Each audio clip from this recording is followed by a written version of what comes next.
Hello guys, आप सब लोगों का स्वागत है श्री राम स्पीच चैनल पर। मेरा नाम मीना गोस्वामी। आप सब कैसे हैं? मैं आशा करती हूँ आप सब बहुत अच्छे होंगे।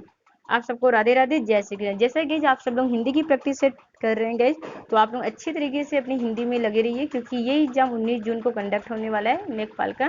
तो आप लोग अच्छी तरीके से अपने प्रैक्टिस सेट को करते रहिए, जिससे मतलब आप लोगों के एग्जाम में हिंदी के एक भी क्वेश्चन गलत ना हो गाइज, कि 25 में कम 25 में फिर भी 23 तो सही ही होना चाहिए, जिससे जिससे आप लोगों के एग्जाम में एक अच्छा नंबर दिला सकता है। तो चलिए अब हम लोग प्रैक्टिस सेट की ओर चल रहे हैं। तो आप लोग प्लीज इसे शेयर कर दीजिए, सब्सक्राइब कर दीजिए, जिससे और भी विद्यार्थी इसका लाभ ले सके। ओके गाइस, तो चलिए आप हम लोग स्टार्ट करें अपनी प्रैक्टिस सेट की ओर। निम्नलिखित में से एक वर्ण व्यंजन नहीं है। अब देखिए यहाँ पर कौन सा वर्ण है जो व्यंजन नहीं है? ऊ नहीं है, कि रा नहीं है, कि खा नहीं है, कि या नहीं है। तो गैस इसमें कौन सा ऑप्शन सही होगा आपका, कि इसमें एक वर्ण व्यंजन नहीं है। तो गैस यहाँ पर जो आपका ऑप्शन सही होगा, ए ऑप्शन सही होगा, क्योंकि ये जो आपका ये स्वर है, ये क्या है? ये स्वर है, और ये तीनों आपके क्या है? व्यंजन है।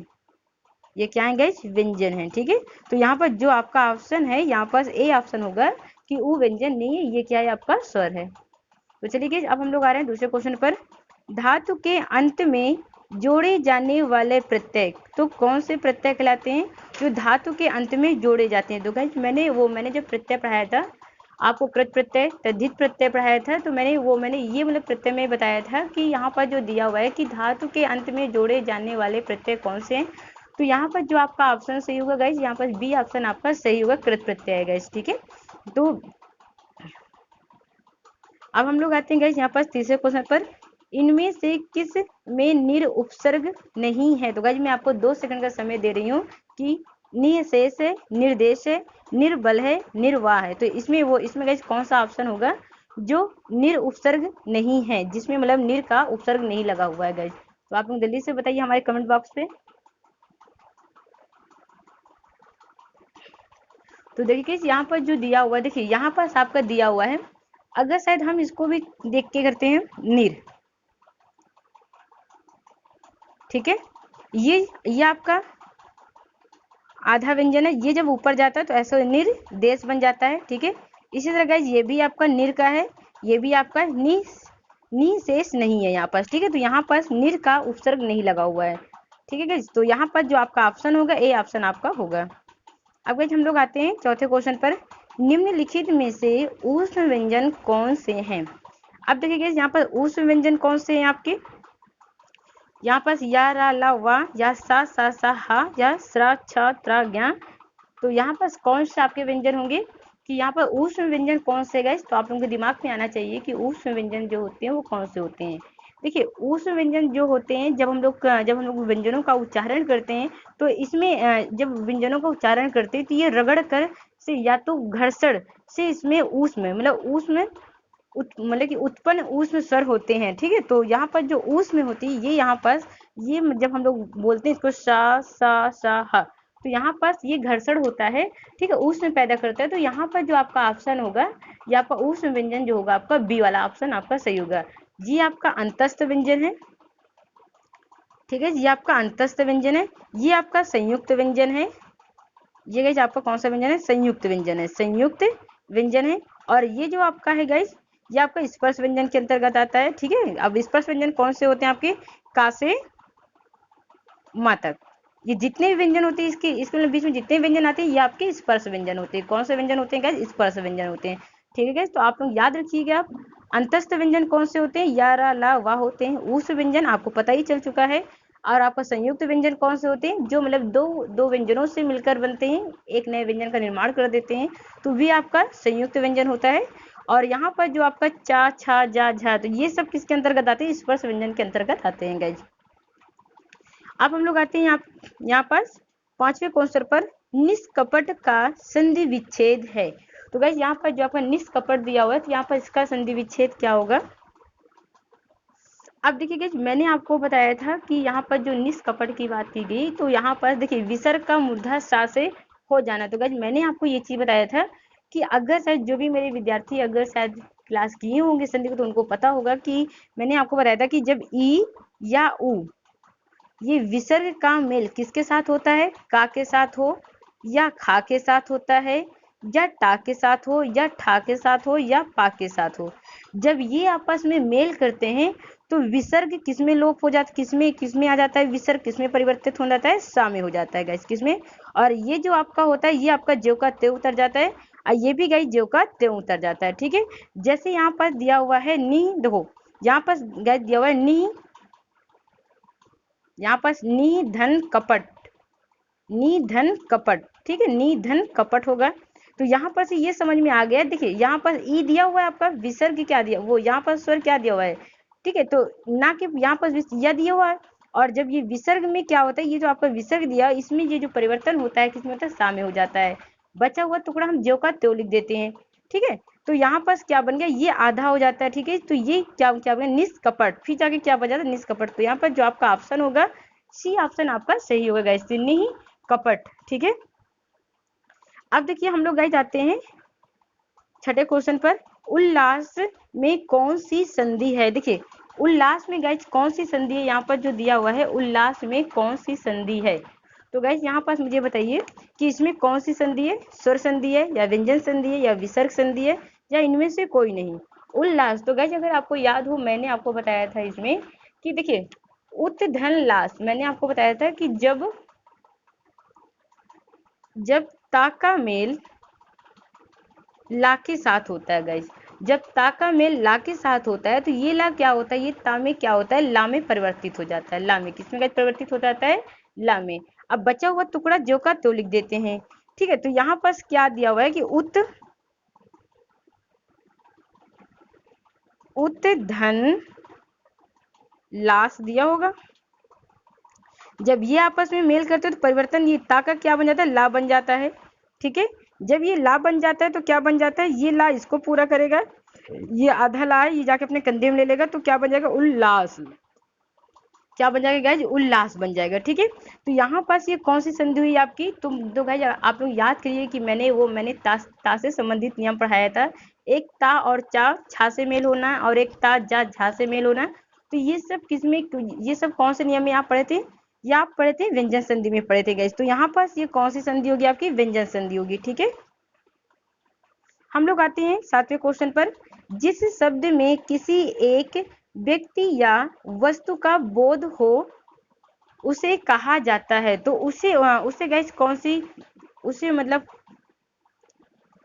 कहा जाता है, यहाँ पर जातिवाचक संज्ञा होगा कि भाववाचक संज्ञा होगा, या व्यक्तिवाचक संज्ञा होगा, या तो द्रव्यवाचक संज्ञा होगा गाइस। तो यहाँ पर कौन सा ऑप्शन आपका होगा, देखिए यहाँ पर जो कह रहा है आपका कि जिस शब्द किसी एक व्यक्ति या वस्तु का बोध हो उसे कहा जाता है गाइस, तो उसे गाइस कहा जाता है जातिवाचक संज्ञा कहा जाता है। ठीक है, तो यहाँ पर जो आपका ऑप्शन होगा ए ऑप्शन आपका सही होगा। अब यहाँ पास हम लोग आते हैं, अब देखिए यहाँ पर दूध में कौन सी संज्ञा है। तो गाइज मुझे पूरा विश्वास होगा कि आप ये वाला क्वेश्चन सही कर लेंगे कि दूध में कौन सी संज्ञा है, द्रव्यवाचक, समूहवाचक, भाववाचक, या जातिवाचक। तो यहाँ पर विद्यार्थी बता देंगे कि यहाँ पर द्रव्यवाचक है। कौन से वाचक है गाइज, द्रव्यवाचक संज्ञा है। ठीक है, अब हम लोग आते हैं 9वें क्वेश्चन पर। जो शब्द विशेषण की विशेषता बताते हैं, देखिए गाइज अभी तक क्या हो रहा था गाइज कि यहाँ पर विशेषण की विशेषता बताई जाती है। विशेषता किसकी बताई जाती है, विशेषण की। लेकिन यहाँ पास क्या कह रहा है, अब विशेषण की विशेषता बताई जाती है। तो यहाँ पास विशेषण की विशेषता बताई जाती है, तो उसे कहते हैं, उसे हम क्या कहते हैं, तुलनात्मक विशेषण, परिणाम बोधक, या समुदाय वाचक, या प्रविशेषण। तो गाइस यहाँ पास आप एक चीज गौर करिए, देखिए मैं समझाने की कोशिश करूंगी आपको। जैसे यहाँ पास दिया हुआ है छतरी बड़े बड़े साहसी होते हैं। अब देखिए यहाँ पास गाइस अगर शायद यहाँ पास बात किया जाए, यहाँ पास देखिए विशेषण की विशेषता क्या है, बड़े। तो यहाँ पर जो विशेषण की विशेषता बताई जा रही है, मतलब कि क्षत्रिय बड़े साहसी, मतलब साहसी, वो साहसी की विशेषता क्या है, यहाँ पर विशेषण क्या है, यहाँ पास बड़े हैं। तो यहाँ पास गाइस क्या हो रहा है, क्योंकि यहाँ पास विशेषण शब्द साहसी की विशेषता बताई जा रही है, मतलब साहसी की विशेषता बताई जा रही है यहाँ पर, कि यहाँ पर साहसी की विशेषता क्या है, बड़े। तो यहाँ पर जो गाइस हो, जब कभी भी विशेषण की विशेषता बताई जाए गाइस, तो उसे कहते हैं प्रविशेषण कहते हैं गाइस। तो यहाँ पर जो आपका ऑप्शन होगा वो बी ऑप्शन सही होगा। आप लोग याद रखिएगा, जब कभी ये चीज बोला जाए कि मोहन अच्छा लड़का है, अब यहाँ पर पूछा जाए कि इसका विशेष से क्या होगा। विशेष से देखिए, लड़का की विशेषता क्या है, अच्छा है। अब देखिए अच्छा है तो जब मतलब लड़का की विशेषता क्या है, विशेषता अच्छा है। अब देखिए यहाँ पर जब लड़का की विशेषता अच्छा है तो विशेषता क्या है, विशेषण है। और जब विशेषण की विशेषता बताई जाती है तो वो आपका प्रविशेषण होता है। लेकिन यहाँ पर अच्छा किसकी विशेषता है, लड़का की है, तो यहाँ पर लड़का क्या हो गया विशेष से हो गया। ठीक है, जब कभी भी इसके जब कभी भी नाउन के आगे किसी की विशेषता बताई जाए तो उसे गाइस हम क्या कहते हैं, विशेषण कहते हैं। क्या कहते हैं, विशेषण। जब विशेषण की विशेषता बताई जाए तो उसे गाइस हम कहते हैं प्रविशेषण कहते हैं गाइस। ठीक है, तो इससे आप लोग याद रखिएगा। पुल्लिंग शब्द को चुनिए। अब देखिए यहाँ पर पुल्लिंग शब्द कौन सा है, तो यहाँ पर जो आपका पुल्लिंग शब्द है गाइस ये आपका प्रवेश क्या है, आपका पुल्लिंग शब्द है। और ये जितने हैं गाइस आपके, ये सब आपके स्त्रीलिंग है। क्या है गाइस, आपके स्त्रीलिंग है। ठीक है, इससे आप लोग याद रखिएगा। कृत प्रत्यय का प्रयोग किया जाता है। अब देखिए गाइस यहाँ पर कृत प्रत्यय का प्रयोग किया जाता है, तो गाइस आप लोग अगर मेरी क्लास किए होंगे तो आप लोगों को पता होगा गाइस कि मैंने कृत प्रत्यय और तद्धित प्रत्यय मैंने बहुत ही अच्छी तरीके से आप लोगों को डिफाइंड किया है। देखिए कृत प्रत्यय में क्या होता है कि इसमें धातु या क्रिया के बाद मतलब विशेषता जोड़े मतलब प्रत्यय जोड़ा जाता है। ठीक है, क्रिया के बाद प्रत्यय जोड़ा जाता है। तो यहाँ जो कृत प्रत्यय में क्या होता है कि आप धातु और क्रिया में प्रत्यय जोड़ते हैं। ठीक है, कृत प्रत्यय में ही होता है। लेकिन अगर से तद्धित प्रत्यय की बात की जाए तो वहां पर संज्ञा सर्वनाम, तद्धित प्रत्यय में क्या होता है, संज्ञा सर्वनाम और विशेषण, ये गैस किस में होते हैं, ये गैस आपके होते हैं तद्धित प्रत्यय में। ये चीज जोड़ा जाता है। ठीक है, तो ये जो होता है आपके तद्धित प्रत्यय में जोड़ा जाता है। तो मैं आशा करती हूँ कि आप लोगों को अच्छी तरीके से समझ में आ रहा होगा, क्योंकि यहाँ पर अगर शायद मैं कृत प्रत्यय की बात करूँ तो मतलब क्रिया और धातु के अंत में प्रयुक्त होकर मतलब इसे मतलब जोड़े जाते हैं, तब जाके ये मतलब परिवर्तन कर देते हैं। जब उसके अर्थ में परिवर्तन कर देते हैं उसे हम कृत प्रत्यय कहते हैं। और यहीं पर जब हम संज्ञा सर्वनाम जब गए संज्ञा सर्वनाम के साथ जोड़ा जाता है तो वहां पास तो ये मतलब गाइज हो गया आपका क्रिया हो जाएगा। ठीक है, क्रिया में अब हम लोग आते हैं गाइज निम्नलिखित किस शब्द में स्त्री प्रत्यय इन का प्रयोग नहीं हुआ है। देखिए गाइज यहाँ पर जो आपका ऑप्शन होगा देवरानी, इसमें आनी का प्रत्यय लग रहा है। इसमें किसका प्रत्यय लग रहा है, आनी का लग रहा है। ठीक है गाइज, तो यहाँ पर जो आपका ऑप्शन होगा ए ऑप्शन आपका होगा। संप्रदान कारक का विभक्ति चिन्ह है। अब देखिए गाइस यहाँ पर कौन सा आपका ऑप्शन सही होगा, ने का, से का, मे का, के लिए। तो गाइस यहाँ पर आपका ऑप्शन सही होगा, के लिए सही होगा। ठीक है गाइस, अब देखिए यहाँ पर हम लोग आते हैं आप किस प्रकार का सर्वनाम है। तो आप गाइस यहाँ पर जो आपका निजवाचक है, निश्चयवाचक है, अनिश्चयवाचक है, संबंधवाचक है। तो गाइस यहाँ पर जो आपका होगा निजवाचक होगा। कौन सा होगा आपका, निजवाचक होगा। ठीक है, अब देखिए यहाँ पर निम्नलिखित में से कौन सी प्रेरणार्थक क्रिया है। तो गाइज एक चीज याद रखिएगा, हमेशा जब कभी भी देखिए आपको सिर्फ एक चीज याद रखना है इसमें, वो प्रेरणार्थक की अगर क्रिया की बात किया जाए तो अगर शायद वहां पास आ जाए कहीं भी अगर ये चीज दे दे आपको कि जैसे आपको यहाँ पर दे दे चलवाना, दिलवाना, जिसमें वाना जगवाना, तो आप ये चीज समझ, जिसमें वाना शब्द जुड़ जाए तो आप ये समझ जाइए कि वो मतलब कि प्रेरणार्थक क्रिया है। तो यहाँ पर जो आपका ऑप्शन होगा लिखवाना। तो यहाँ पर कहने का मतलब ये चीज होता है गाइस कि यहाँ पर जो भी क्रिया का बोध होता है तो कर्ता स्वयं ना कार्य करके किसी दूसरे के कार्य पर क्या होता है, प्रेरित होता है, किसी दूसरे के कार्य पर निर्भर होता है गाइस। ठीक है, तो उसे हम कहते हैं प्रेरणार्थक क्रिया कहते हैं गाइस। तो अगर शायद गाइस ये वीडियो अगर आपको अच्छी लगी है तो प्लीज आप इसे शेयर करिएगा, सब्सक्राइब करिएगा, जिससे और भी विद्यार्थी इसका लाभ ले सकें। मिलते हैं नेक्स्ट वीडियो में। ओके, धन्यवाद।